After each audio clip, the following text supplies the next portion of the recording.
Helo, Dafydd dwi yma heddiw i siarad efo chi am sut beth ydych chi i fod yn gweithio yn y diwydiant digidol fel Gen Z, fel rhan o Gŵyl Dyfodol Digidol cyflogadwyedd pen-y-bont ar ogwr.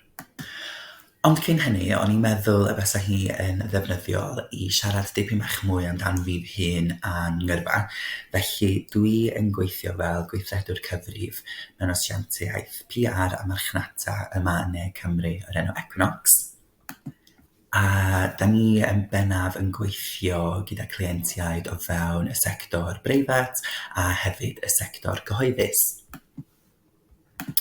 Mae'r math o waith rydyn ni'n wneud yn amrywiol iawn, boed yn ysgrifennu copi ar gyfer blogiau, ar gyfer gylchlythyrau, neu boed o'n creu cynnwys cyfryngau cymdeithasol, eto ysgrifennu copi, ffilmio a golygu Reels neu TikToks, ond hefyd da ni yn drafftio datganiadau i'r wasg ac hefyd yn gwneud ymholiadau i'r wasg a trefnu bod yn clientiaid ni yn cael cyfweliadau gyda'r wasg pan da ni yn rhyddhau datganiad i'r wasg.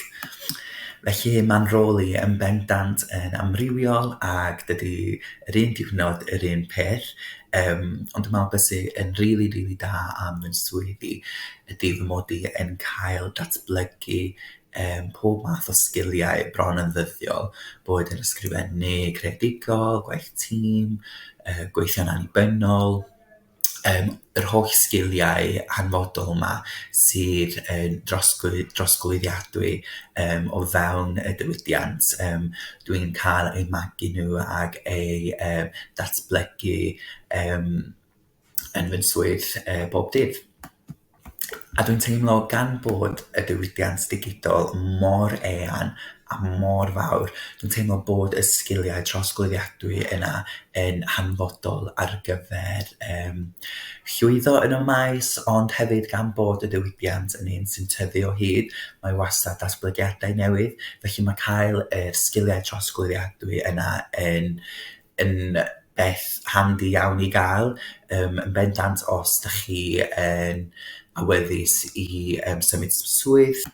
A gan bod y diwydiant mor eang, mae yna gymaint o sectorau sy'n dod o dan yr ymbrel o'r diwydiant digidol, os hoffwch chi, sectorau fel datblygu meddalwedd, marchnata digidol, SEO, codio, AI. Mae yna gymaint o opsiynau gwahanol o fewn y diwydiant. Ac gan bod yna gymaint o opsiynau o fewn y diwydiant, mae yna dueddiadau ac arloesiadau newydd yn digwydd o hyd sydd yn bendant yn rhywbeth cyffrous iawn, a mae o'n golygu felly bod yna swyddi newydd wastad yn popio fyny.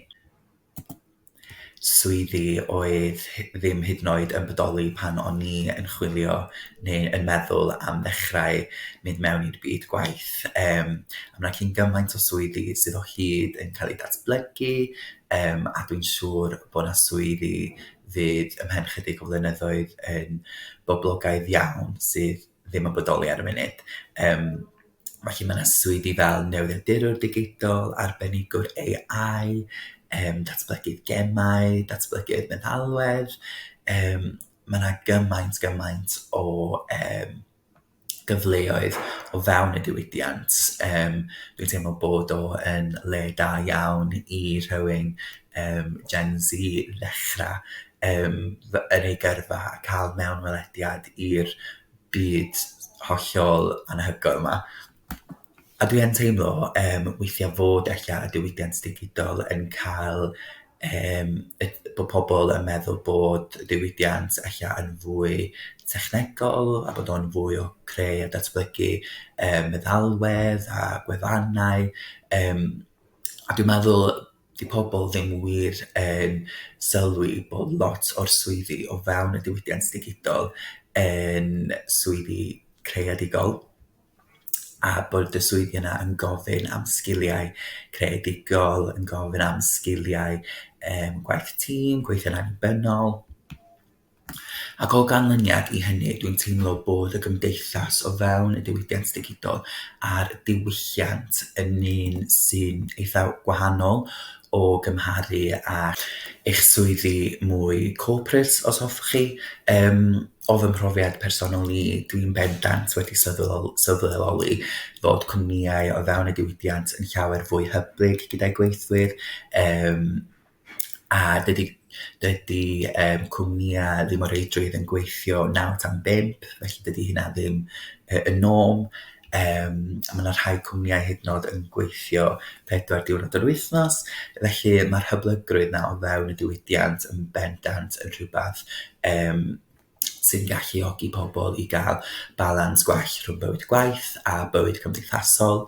A hefyd mae lot o gwmnïau bellach yn gweithio ar model hybrid, sy'n golygu bod gweithwyr yn cael gweithio adra, gweithio yn y swyddfa, sydd eto yn rhoi yr elfen ychwanegol na o hyblygrwydd I unigolion.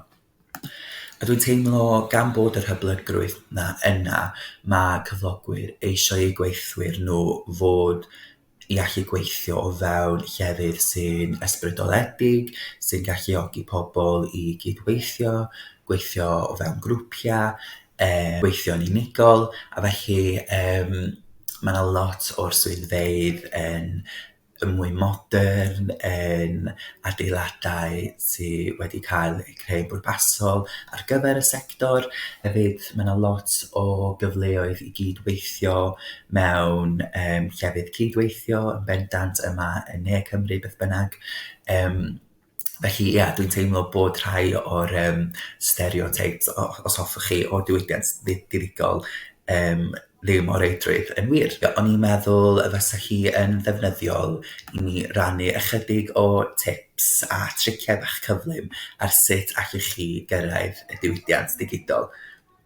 Gan bod o yn ddiwydiant mor eang, mae yna rhywbeth eitha scary weithiau hyd yn oed dechrau meddwl am yr swyddi amrywiol sydd ar gael yna, felly dwi'n gobeithio fydd y 4 tip yma yn eich helpu chi ar eich taith gyrfa. Y tip cyntaf sgenna I ydy I gwneud gwaith ymchwil mewn I adnoddau a chyrsiau ar-lein am ddim. Mae yna gymaint o adnoddau ac gwefannau amrywiol sydd allan yna ar gyfer pobl sydd yn dechrau chwilio am swydd neu eisiau magu ychydig bach mwy o sgiliau neu hyder mewn pwnc penodol. A mae cael yr stwff bach extra na ar eich CV chi yn mynd I wneud byd o wahaniaeth. Mae o yn arddangos I gyflogwr bod chi yn awyddus I ddysgu, bod chi yn awyddus I roed yr amser ychwanegol yna I mewn I ddysgu mwy am eich swydd, I ddatblygu proffesiynol. Felly, swn i'n awgrymu bod pawb yn gwneud gwaith ymchwil I mewn i'r math o bethau sydd allan yna I cryfhau eich CV chi ychydig. Yr ail tip byddai I ddarllen blogiau am y diwydiant, blogiau gan arbenigwyr, a hefyd subscribio I e-gylchlythyrau gan arbenigwyr. Mae yna gymaint o bobl allan yna, boed o Gymru neu o tu allan I Gymru sydd yn awyddus I helpu pobl ac sy'n awyddus I rhannu yr holl wybodaeth maen nhw wedi ddysgu o fewn eu swydd. Felly dwi'n teimlo bod darllen blogiau ac e-gylchlythyrau yn ffordd rili da o cael mewn melediad I mewn i'r byd gwaith, ond hefyd I gadw ar ben y gwahanol tueddiadau sydd wastad yn popio fyny o fewn y diwydiant, a hefyd I gadw ar ben yr holl newidiadau sy'n digwydd o fewn y diwydiant. Felly, fel enghraifft, mae'n swyddi o fewn cyfryngau cymdeithasol yn gofyn fy mod I felly ar ben pob un updates newydd sy'n digwydd, a maen nhw'n digwydd o hyd ac o hyd. Felly mae sicrhau fy mod I yn gwybod be ydy'r newidiadau yna yn hanfodol ar gyfer datblygu yn fy swydd.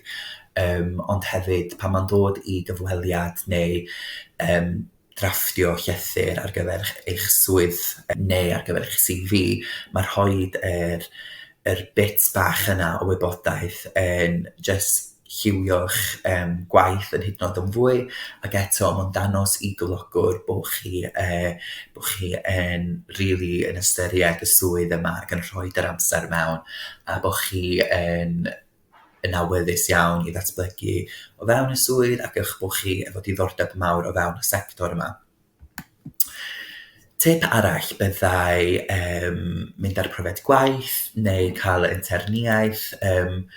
Yn amlwg dydy hyn ddim ar gael I bawb, ac weithiau mae'n anoddach cael profiad gwaith neu interniaeth, ond dwi'n teimlo mae cael y profiadau yna mor bwysig, nid yn unig ar gyfer creu cysylltiadau, ond mae hefyd yn rhoi mewnwelediad I chi o sut mae'r byd gwaith, sut mae'r gweithle, sut mae'r cwmnïau gwahanol yn gweithio, a ydych chi rili'n cael blas ar y byd gwaith. A dwi'n meddwl hefyd mae profiad gwaith yn ffordd really da o benderfynu os ydych chi really eisiau mynd mewn i'r sector yna neu ddim. Yn bendant i'r brofiad gwaith tra o'n I yn y brifysgol a tra o'n I yn yr ysgol, a nes I yn bendant sylweddoli mod I ddim eisiau mynd mewn i'r sector o'n I ar brofiad gwaith yn. Felly mae hwnnw hefyd yn gyfle da I chi I actually penderfynu be ydych chi eisiau gwneud fel swydd a pa sector ydych chi eisiau mynd lawr. Ag y tip ola byddai I ddiweddaru a newid eich CV o hyd. Dwi'n teimlo bod o'n bwysig iawn eich bod chi yn tweakio eich CV I sicrhau bod o'n mor perthnasol a sy'n bosib i'r disgrifiad swydd, ac hefyd bod yr sgiliau ydych chi efo yn cyd-fynd â'r sgiliau yn y disgrifiad swydd. Dwi'n teimlo hefyd mae o mor hawdd I ddisgu mewn i'r trap o beidio ail ddiweddaru CV a just gyrru fo allan. Ond mae rhoi y newidiadau bach yna fan hyn fan draw yn eich CV ac yn eich llythyr ar gyfer y swydd mor bwysig a gwneud gwahaniaeth pan mae'n dod I gyfweliadau ac hefyd mae'n eich chi sefyll allan o'r crowd. A felly, dwi'n gobeithio bod y 4 tip yna yn mynd i'ch helpu chi ar eich taith gyrfa o fewn y diwydiant creadigol. A dwi'n gobeithio bod y cyflwyniad yma wedi bod o ddefnydd I chi hefyd. Diolch.